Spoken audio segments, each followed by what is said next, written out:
If all intermediate microbooks present the same tools in theory, what makes Goolsbee-Levitt-Severson so special? In a word, it's actually useful. Most other books fall short in terms of teaching students how to apply economic tools in problem solving.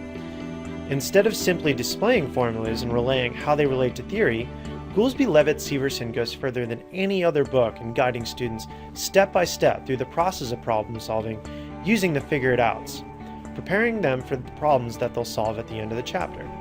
Students' exposure to this process allows for economic problem solving to become an intuitive process.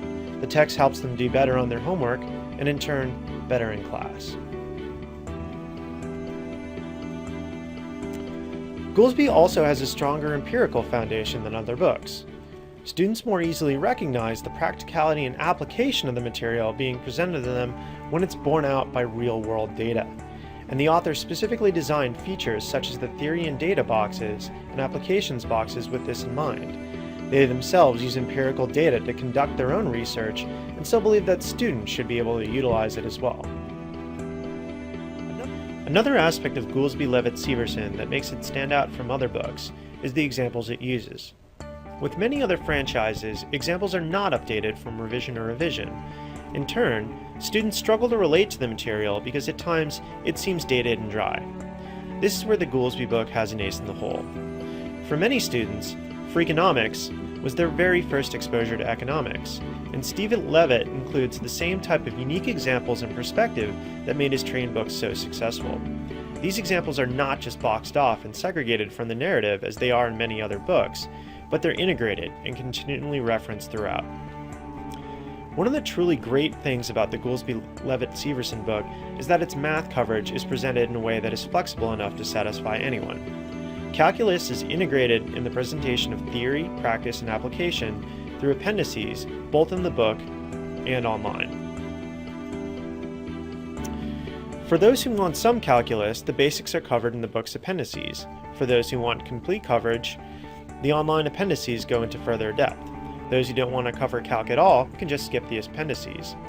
The authors also recognize that math can be a huge stumbling block for students taking the course, so they've carried over the same conversational tone to these calculus appendices.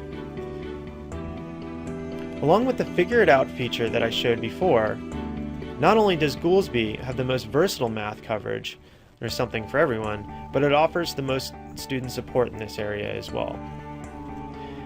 Last but not least, Goolsbee-Levitt-Severson has Econ Portal, a complete homework system that's more stable and has better support than any competitive product. Students will have access to a straightforward and easy-to-use graphing tool, an adaptive learning system with Learning Curve, which has game-like quizzing that motivates students to engage with their course, and reporting tools that help teachers get a handle on what their class needs to focus on. And, for the first time, animated e-figures, short guided tutorials embedded in the Goolsbee book that will walk students through some of the finer points of graphs and data as they actually read the text. Indifference curves are all about trade-offs. How much of one good a consumer will give up to get a little bit more of another good. If Sarah is deciding between socks and t-shirts, then this So remember, Goolsbee-Levitt-Severson is the practical toolkit for economic analysis in intermediate microeconomics. It's more empirical, has better student support, and more up-to-date and unique examples than any other book.